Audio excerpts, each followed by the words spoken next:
I'm just going to show the camp water off procedure now, or at least simulate it. Kept in our bookshelf is a blue bin binder, and in it you'll find a folder that has the camp water on and off procedure.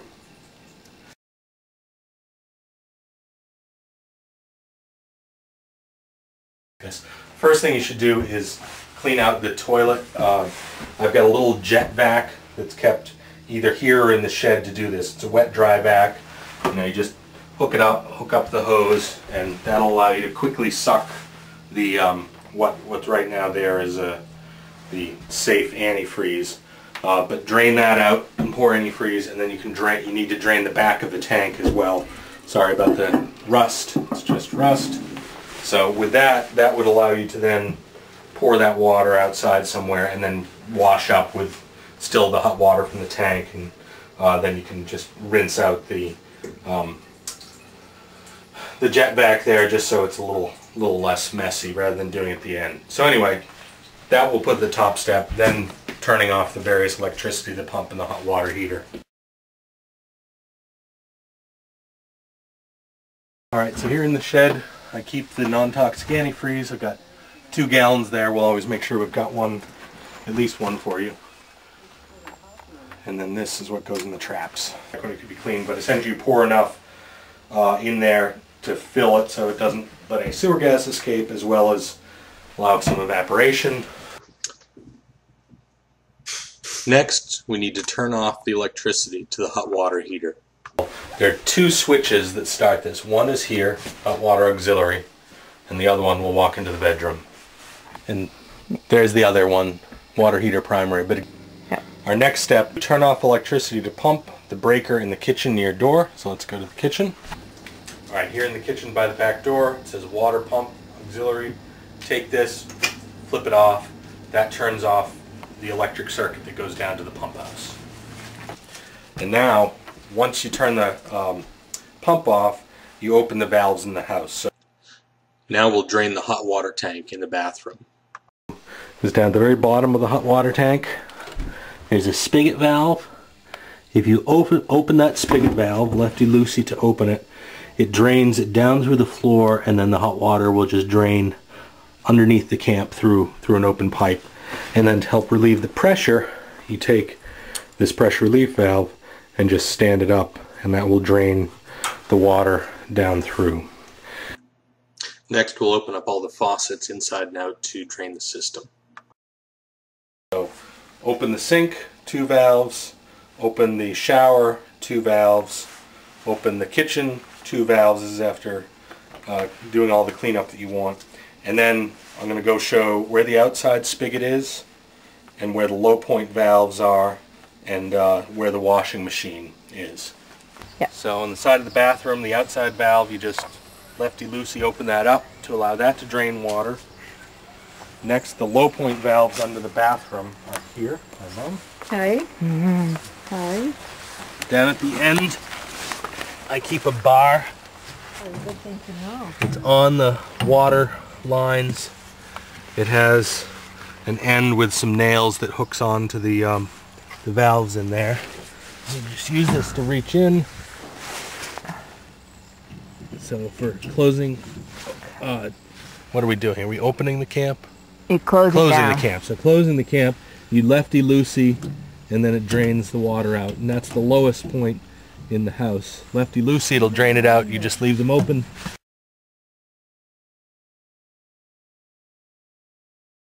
Yep. Red squirrels sometimes can make a mess. Especially when you come in the spring. Yeah, so for the shutdown you won't find this, but here they eat pine cones. Look. Spread them everywhere. Okay. Alright, for shutdown, there's a long hose that comes up through a hole in the floor, or maybe in the future a pipe, that goes back around by the shed, through a pipe in the ground, and then over to the spigot with a Y valve. The Y valve comes off at the end of the year, and that hose gets drained by kind of laying it out down the hill. Depending on how the timing works, that's something that we could take in, unless you need the washing machine, in which case we could leave it out. But the washing machine holds water in the trap at the back, so you have to put it away. Prop this up.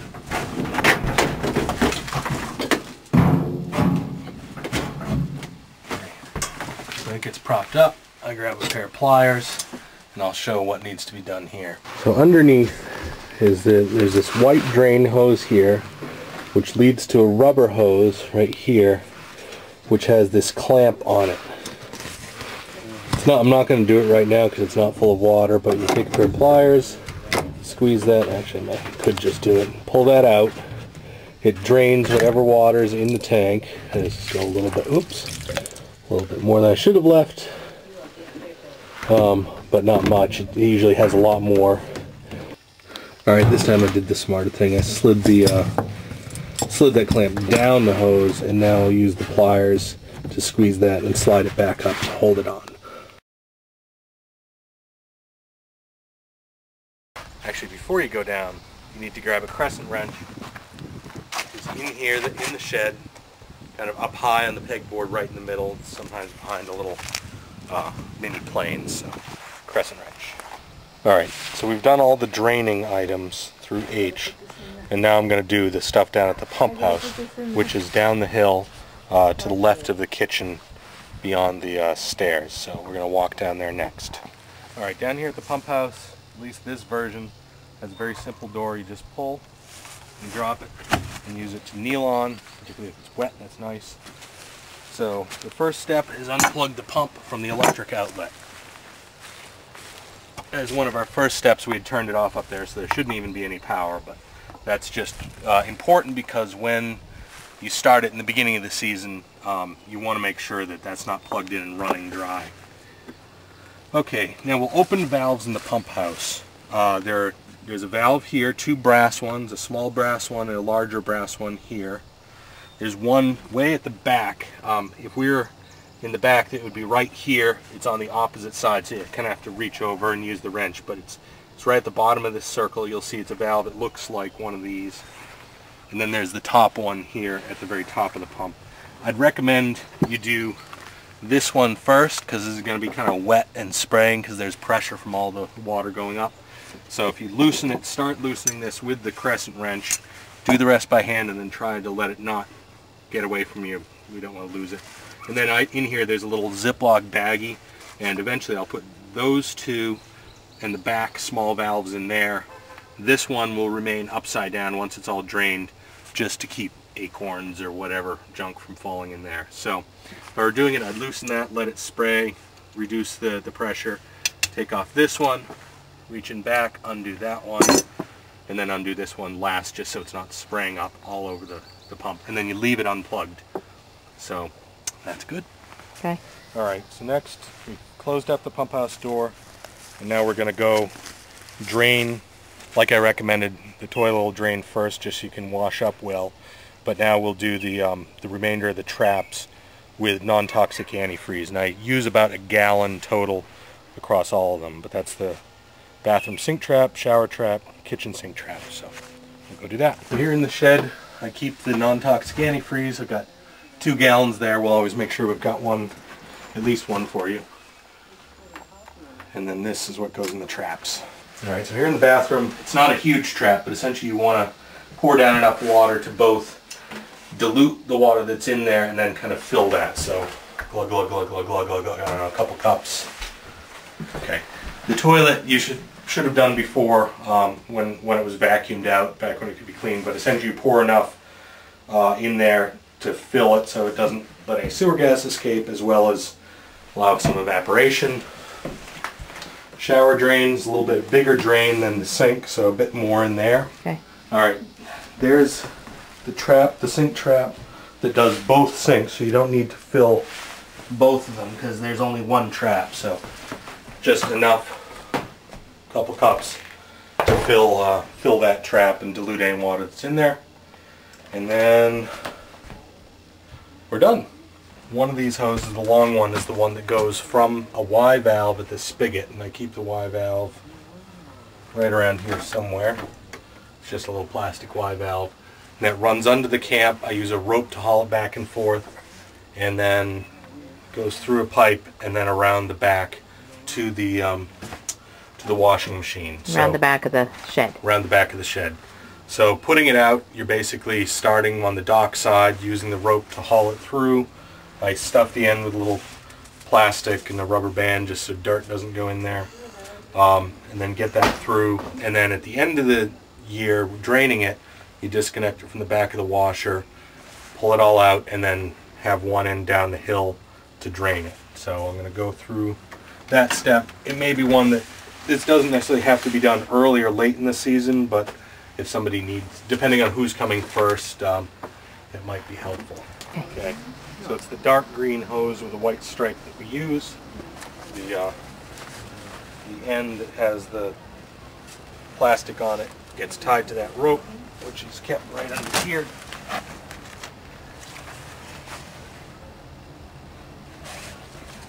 Usually tie it to a board so it doesn't fall apart. Tie that onto the hose. One person pulls, one person helps feed. It can be helpful to untangle. Good. So over here by the lilac bush, there's a board laying on top of the pull stick, and that's where you pull the hose through. There's a pipe there, and the pipe only goes as far as the outside of the camp. Here's the rope. So we'll use that to pull it through. Now starting Maria feeding the end of the hose into the pipe so that we can keep pulling on it and get it pulled through. Is it coming? Yeah. Okay. Ta-da!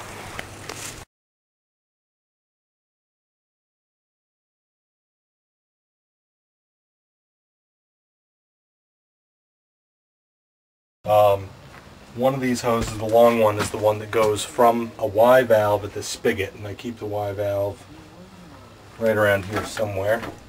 It's just a little plastic Y valve, and it runs under the camp. I use a rope to haul it back and forth, and then goes through a pipe and then around the back to the washing machine. Around the back of the shed. Around the back of the shed.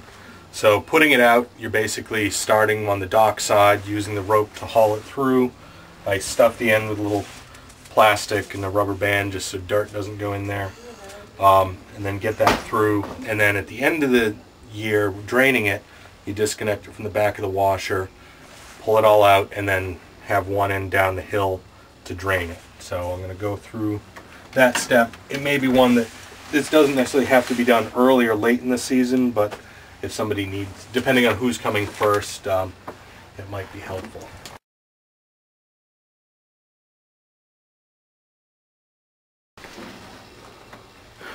Okay, so the hose gets pushed up through the floor, then hooked up down behind the washing machine is a Y valve. The hose comes to the Y valve, connects right there, and then the washing machine's ready to go.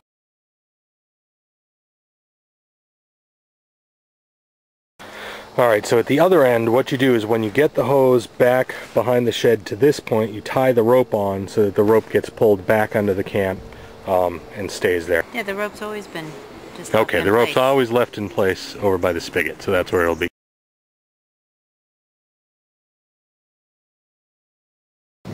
So over here by the lilac bush, there's a board laying on top of the pull stick, and that's where you pull the hose through. There's a pipe there, and the pipe only goes as far as the outside of the camp. Here's the rope.